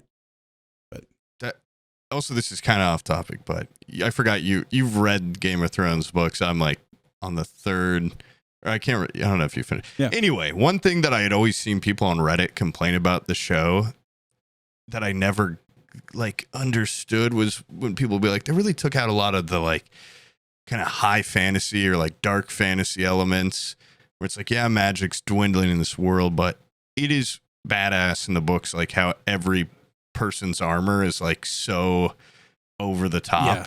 And like in the show, I feel like it's just the Hound that's got like a hound. Yeah.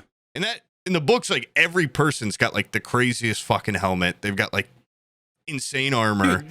Like look up the art that people have done of Robert Baratheon killing the Rhaegar in the Trident, because Rhaegar's supposed to have this like dragon helmet.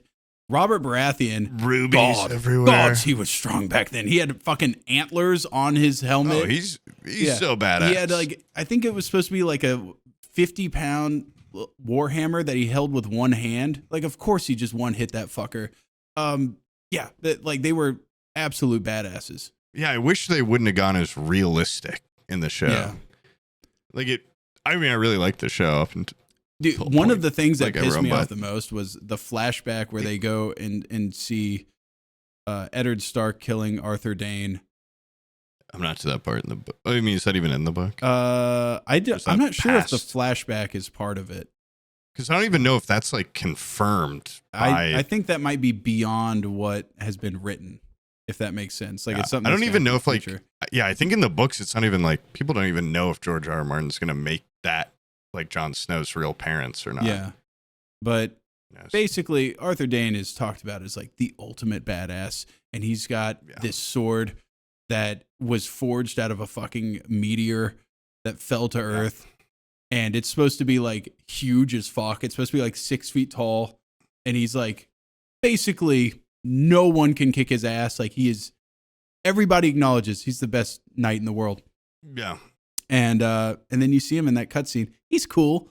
He doesn't have the big sword. Yeah. He just has 2 regular swords. Yeah, he's like dual wielding. He's kind of cool, but he doesn't have his awesome armor and stuff. I don't know. Yeah, and like even the companions with him are like supposed to be like the White Bull or whatever. They don't have, and it's like magic is so not really a thing in the show. Like there's some. But I didn't realize like in the books there's so much more like magical elements or like mystique. I did like in the world, like even in the books, it's to like it's dying. To like the common person, it's still legend and it's like rumors of magic. You know what I mean? Like very few people have seen firsthand any shit happen, but it's still like there's rumors of magic and stuff, and there's a lot of like my grandpa told me once that you know, like it's the last magic was 8,000 years ago. But it's there. Yeah. You know?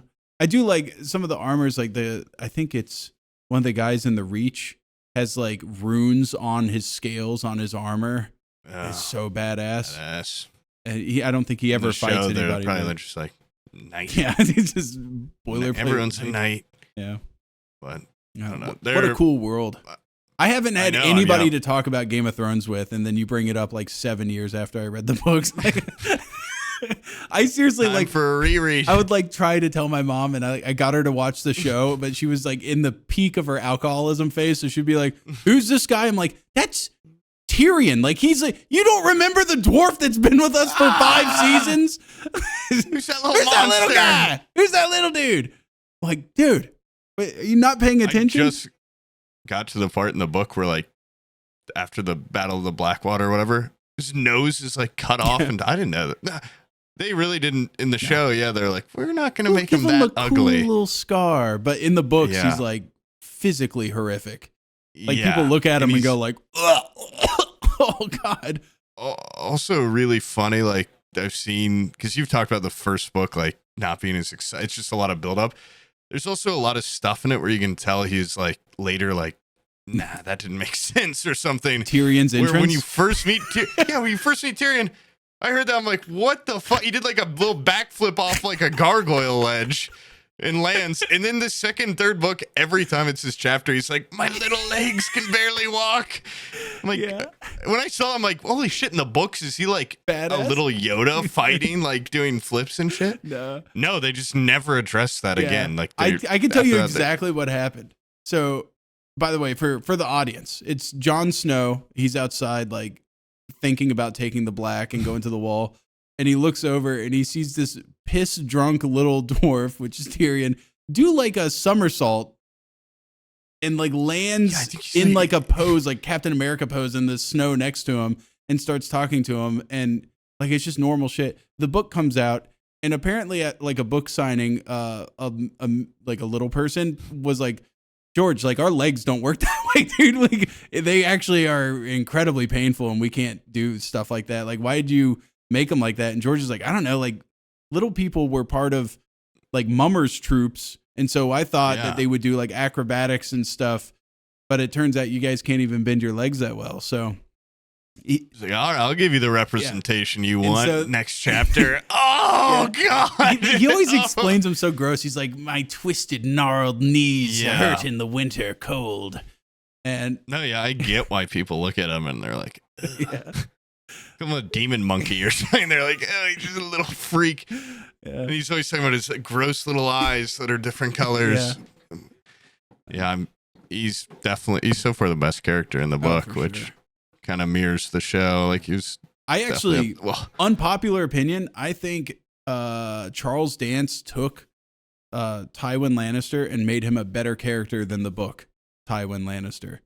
Like, book Tywin is still great, but show Tywin? It's fair. I mean, he's like the standout in the show. Yeah, he just has that authority and everything. He fucking rocks. I think like Varys and Littlefinger are really good in the show for their book.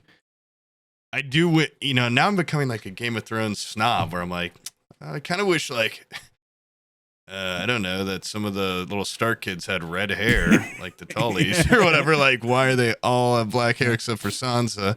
Why are they all like 30 years old in the show when they're like 12? Yeah, they're supposed to be super young. But also, I love the guy that played Rob in the show. So I'm like, it's a tough. Yeah. And also, it would make the Red Wedding a little bit. Have you gotten to that yet? In the book, no. In the show, obviously. Oh, you have seen it? Okay. I just got to the part in the book where they're like, Catelyn gets the letter and she's like, Rob's been hurt in battle, but he's fine. I'm like, no, he's going to fall in love with that bitch. And then he's going to go, he's going to break his vow. That is the one part where every book I've been like, fuck, I really don't want to get to that. Because he's even cooler in the book than the show. So I'm like, in the show, I feel he's a little more whiny and stuff. In the book, he's just like, I'll do what I need to. And he's definitely more like his dad. Little boy king, which, rising by the to way, the occasion. I think it's very important. A lot of people look at, you look at the protagonist view. You go, we're given the perspective of Eddard Stark. We're given the perspective of Rob. Those fuckers die real early. Okay. I don't even think you get a Rob. I mean, you might. I haven't gotten there yet, but I don't think Rob's gotten a chapter yet. Like a POV. Yeah, I think he does. Doesn't he? Maybe. I was surprised. Like, so far, it's mostly Catelyn. Anytime they're talking about him, it's Catelyn. Yeah, they die early because they just assume everybody else is operating on the same chivalry type. I can't imagine like reading those when they came out would have been. I wish I now hadn't seen the show just for like, Ned dying. Yeah, I bet people in whatever 1990s when did 98 were like, holy shit. Yeah. When they got to the Red Wedding, people were probably like, what? Oh my God. Yeah. Well, it was so like startling in the book that they wanted to make sure that the show was even more startling, even for the book readers. And so that's why like the very first like thing that gets, the first person that gets stabbed in the show is the pregnant woman. They're just stabbing her like pregnant belly. Oh, that doesn't happen in the book. No, it does not. No. And it's like, because I was like, oh, here it comes. They're about to kill that fucker. And then all of a sudden they start going after her. And I'm like, holy shit. Whoa. Yeah. Leave the baby out of this. If it was actually like the book, that would have been even more startling because they would have been stabbing like a 14-year-old pregnant woman in the belly. It would have been just gross on all fronts. Yeah. Yeah. I'm Also, Theon just got captured, and I obviously haven't gotten to the Reek chapters, but Happy's like, that's when I had to stop because the Reek chapters were so disturbing. And he's like, it's worse than the show. Oh, great. You know why? Because Happy is such a strong dude, straight back, good posture. Seeing someone, he couldn't imagine being broken down like that. But so he said he hates Tyrion. Yeah. I just can't get into it. For me, it's more like I'm watching Theon turn into me. You know what I mean? I'm like, yes, come down to my level, Theon.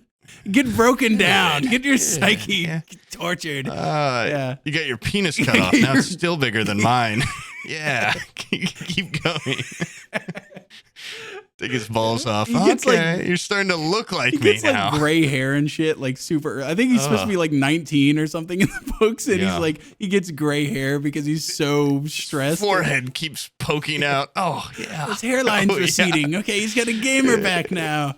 Yeah. Ramsay bolts a pair of headphones onto him to get a gamer dent on top of his head. Yeah, an iron bar that pulls. Big dent here. No.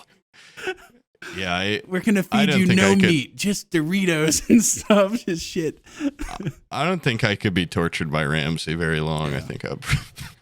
All I know is that scene where Ramsay's like, "Hey, watch, Reek is gonna shave my neck." I would fucking cut my own neck. Yeah, I don't care how whipped I am. I'd be too scared to try to cut his neck because he would be like God to me, you know, at that point. Yeah, but I know I'm still just a human. He cut my penis off. Surely this will work on my own neck. I drop it and on purpose and go, oops. And then when I bend over, I'd get my Achilles real quick, both of them. And then I'd stand up and try to do a good job for him while I'm bleeding. That way, I don't want to leave them all. Why torture more? Why do more torture? Cut off the rest of my penis. You left an inch on.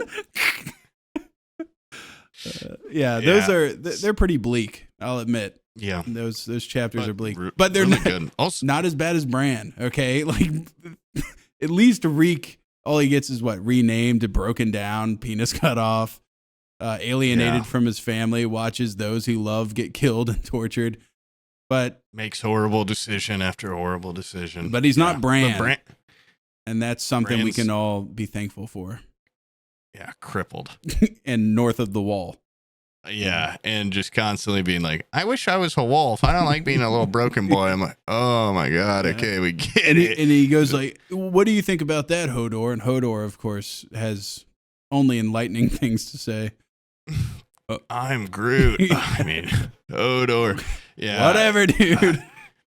And if anyone I know we've gone on such a tangent about these, but if anyone in the audience, if you listen to the audiobooks, you'll know exactly what I'm talking about. But the narrator is good, but it's like every single night he talks like this and he's annoying. And every maester's like, oh, hello. Like he has 3 voices. And then he goes so hard for Hodor, it's crazy, where he's like, Hodor. And I'm like, whoa, this guy really sat up for this one. Like, he does a really convincing Hodor. It's like kind of shocking. And I don't know. I'm just excited for more time with Hodor and Bran north of the wall. They just started. Yeah, Jesus Christ, here we go. They got 30-minute chapters when you listen to it on audio, but I can't fucking finger through it quick. Yeah, I got to sit there and when you encapsulate it like that, like at least reading is quicker, you know? Yeah. And so 30 minutes, that's quicker. That's like watching The Office, and all of a sudden it's like one of the Pam and Jim episodes, or like a fucking clip show episode for Pam at the gym. Now I'd definitely watch that. It's no, it is daunting. Like it'll literally switch chapter and it'll be like Sansa 48 minutes. I'm like, oh my God. Oh, and then you can like click and see like next chapters of Bran. Okay, the chapter after that's Catelyn. It's like I've got to wait an hour and a half before I get a Jon chapter. Holy shit! Oh my God!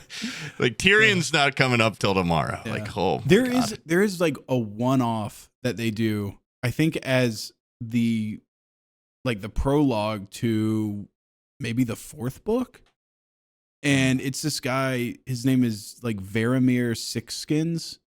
And he is a guy with like the green sight, you know, where you can like go into the mind of other animals.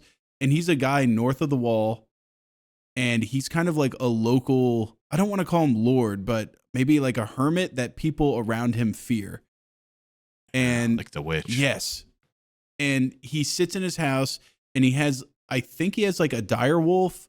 He's got a raven. He's got maybe like a big like mountain lion type cougar thing. He's got a bear that he rides on top of into battle. And he is just a fucking badass. And he commands all these creatures. And he basically will just send his like panther thing into the village and select a woman. And then they know, follow that panther back to his place and fuck him, or he is going to unleash hell on that village. And this guy, very cool. It's just a solo chapter of just like him and like his like little lifestyle out there north of the wall. And I'm like, that is the best chapter. I think best point of view. More. I want more of this guy.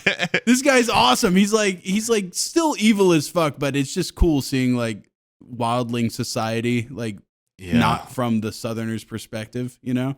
Yeah. And because John, I cool. feel like doesn't really get a good glimpse of it, but it's cool chapter for sure. I've also noticed reading this book, like how much I had been talking up that one series, like I think it was called The Faithful and the Fallen. It was good. Like I really liked it. That guy has taken so much from Game of Thrones and made it like kind of more just like teenage version of Game of Thrones or something, but the like main character has a wolf hybrid companion that is like badass, and it's like literally just like the dire wolves. And then a character has a raven that can talk, but it also, his name's like Corbin, and it calls him like corn all the time. And in the goddamn Game of Thrones book, the Lord Commander has a raven that's just always like corn. I'm like, this is like, this guy's taken a lot of like things a teenager would be like, that's the most badass part, and made them into his own book. Yeah. Well, not that, but you know, the wolf and all the other shit. I'm like, he's just taken a lot of this and put it in his own book. I commend it. You know, if you were writing it, you would have like a guy that's got animals that go out and drag women back to his cave and stuff. Like, he clearly just liked a different thing, but he's clearly inspired by it. And I think he even says that in the foreword. Like, I love George R. R. Martin. And at the time, I'm like, okay. Whatever. And now I'm like, holy shit, this guy is, he's written Game of Thrones for baby. Yeah. I loved it. Would you sacrifice your personal life? Like is the reward of being the guy that made Game of Thrones worth being George R. R. Martin? I don't think I personally would like to live a George R. R. Martin lifestyle, but I think there are people that would find it really. I just saw a TikTok the other day where a woman was like on a Scottish boat tour, and she pans over and he's just sitting in the back with his little hat, and he's just on the tour like watching. And they're like, this motherfucker won't write his book. He'll do anything. But it's like, I feel like he lives a very, you know, he's probably happy. I don't know. I don't know what his psyche's like. I get Notch vibes from him. You know, like, where he's just like, I have everything, but I have nothing. Notch's tweets were the funniest thing in the world to me. He's like, I have $1 billion and I can't get laid. My life sucks. Like, dude, that is 100% a you problem. If you have the success you have, you're the creator of Minecraft, which is like, come on. And you can't find a girlfriend. That's a you problem. George R. R. Martin's probably tripping pussy, but he's definitely a fat old nerd. And now I'm becoming one of the people where I'm like, oh, I like the books. Wow, this does suck because he's probably going to die. Well, he's definitely going to die before he finishes it, but it's like he might plop one more out.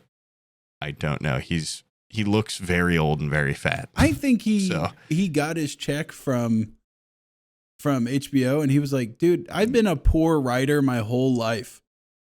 I want to go on this little ship and look at fucking whales or whatever you were talking about. I feel like you spit it. I thought the books are good, but because I don't think there's also a lot of theories of like the show showed a lot of the things he wanted, or like twists he wanted, then people were mad at them, and now he's like, oh fuck, how do I correct this? Dude, or like, I don't want to get into it, but that he killed. This is as close as we've gotten to being able to discuss this on this show, I think. There's characters that are going to be introduced as you go through the series that have been cut completely out of the show. And as it turns out, towards the end of the show, those very characters become instrumental in how the thing wraps up. And because they cut them out, it makes it seem like Daenerys lost her mind and just burned King's Landing. It doesn't make any sense. But eventually, there's going to be some characters. This guy's name is John Connington or something. And there's another Targaryen prince. Oh, I've seen TikToks about him. His name's like... every name coming to my head can't be right. His name's like Griff or something? The young Griff. Griff, yeah. The young Griff, yeah. He's another Targaryen boy that was like whisked away from Dragonstone. Dude, this is like the nerdiest goddamn episode we've ever done. Okay. Yeah, sorry, guys. Griff was whisked away when the Targaryens fell.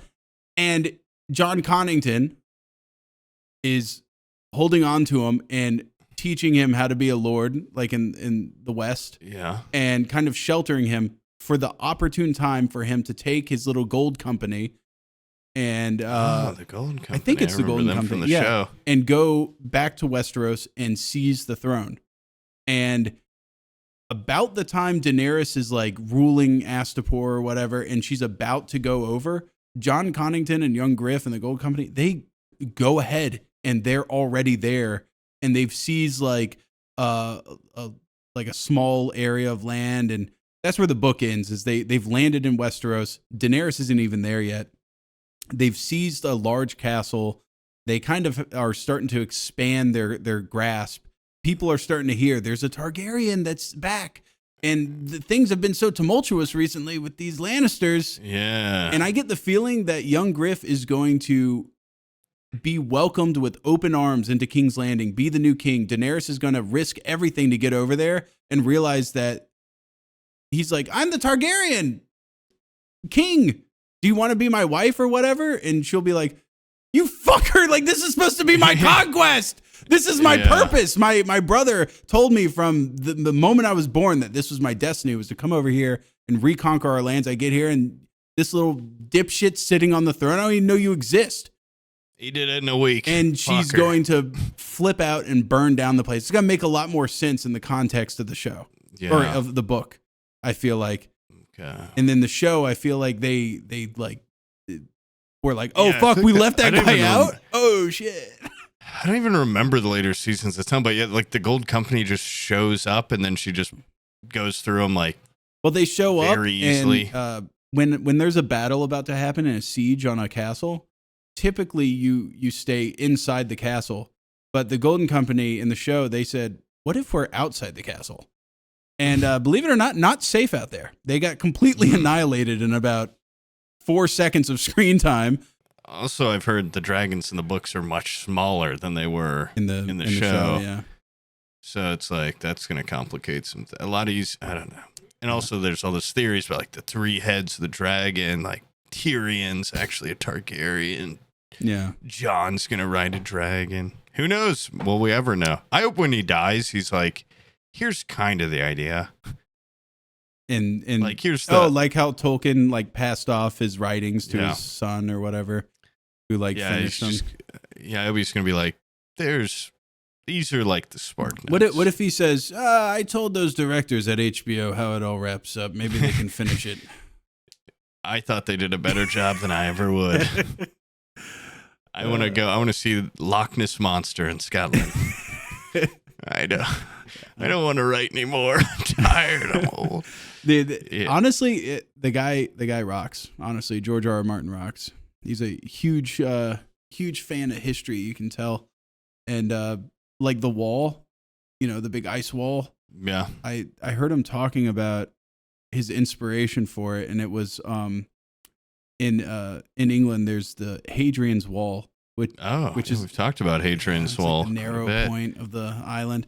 And he was always like, how, like, imagine what that would be like, being like a Roman guard standing at what you consider the edge of the world on your post, and you're looking out at these Scottish people with like blue paint on their face and shit, and they're like, ah! They're like going crazy over there, and you're like, oh fuck, like those are some wild motherfuckers over there. Yeah, it's kind of awesome when you think about it, and make them a lot easier to kill. Yeah, it would. Yeah, well, yeah, when people look different than you, super easy. Blue. Yeah, Gargamel be put like, more blue face paint on. you little Smurf bastards. Yeah. Yeah. I need to pee. Oh, or do you need to? It is like. Do you need to go soon? Oh yeah, it's 5:00, and we've been dude. You got me on Game of Thrones. It's over, dude. Yeah, okay, I have been waiting a decade to talk about Game of Thrones with anybody. You guys waited like halfway through the month for the least funny, most Game of Thrones informative episode. They're loving it, dude. There's some guy that's in his truck right now driving around. Yes! And he's white knuckling his steering wheel. He's like, fuck I'm going to go listen to the Hawk Tua podcast. Or Talk Tua. It's called Talk Tua. Yeah. But yeah, but there's also a Game of Thrones nerd out there. He's I'm wrong. Yeah. He's fucked up every name and everything that, yeah. Hey, dude, it's been a while since I read them, okay? I'm just going based off the old ticker here. But anyways, guys, thanks for listening. Yeah, thanks for letting us vent about video games and Game of Thrones. Yeah. Next episode, we're going to be talking about porn because we didn't talk about that at all. We love so we're porn. going to get some porn That's talk. a huge draw here. Movie, porn, video games, and this time porn got left a little out. So we'll be talking about porn next episode, Thanksgiving. Mm-hmm. So, all right, guys. And we're going to get that later. Yeah, and it's going to be awesome.